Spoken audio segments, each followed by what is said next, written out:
কালা কানুনগুলো জারি করা হয়েছে, সেই কালা কানুন প্রত্যাহারের কোন উদ্যোগ আমরা লক্ষ্য করছি না।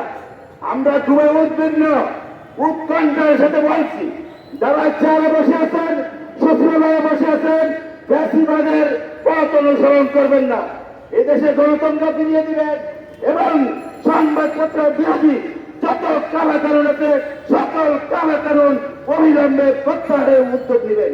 অন্যথায় সাংবাদিক সমাজ আজকে রাস্তায় নেমেছে, এই আমরা প্রেস ক্লাবের করিডোরের মধ্যে সীমাবদ্ধ থাকবো না, আমাদের এই আন্দোলনে রাজপথে নেমে যাবে এবং সেদিন ছাত্র জনতার সাথে কাঁধে কান মিলে সাংবাদিকরাও আপনাদের বিরুদ্ধে কথা বলবে।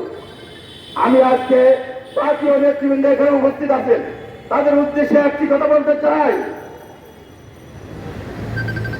ভাইয়েরা আমার, আমাদের জাতীয় প্রেস ক্লাবে আমাদের পূর্বসূরি যারা ছিলেন, নির্মল হোসেন, জায়েশ কামাল চৌধুরী, আহমেদ হুমায়ুন সহ যারা ছিলেন আমাদের অগ্রত, তারা আমাদের সাংবাদিক সমাজে আমাদের এই আইডেন্টিটি ঠিক করে দিয়ে গেছিলেন। কিন্তু আজকে 51 বছর পরে আবার কেউ কেউ নতুন আইডেন্টিটি নিয়ে রাস্তা নামছে।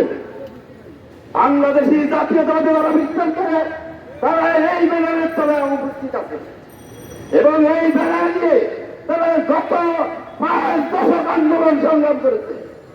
এটা আজকে নতুন করে পরিচয় দেওয়ার কিছু নেই।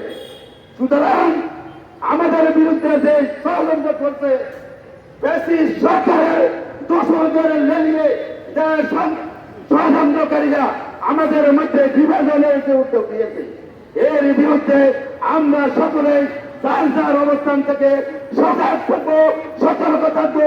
এটার বিরুদ্ধে আমাদের ফ্যাসিবাদের বিরুদ্ধে যেমনি আমাদের আন্দোলন ছিল, এই ধরনের ষড়যন্ত্রকারীদের বিরুদ্ধে আমাদের আন্দোলন অব্যাহত থাকবে, সংগ্রাম অব্যাহত থাকবে।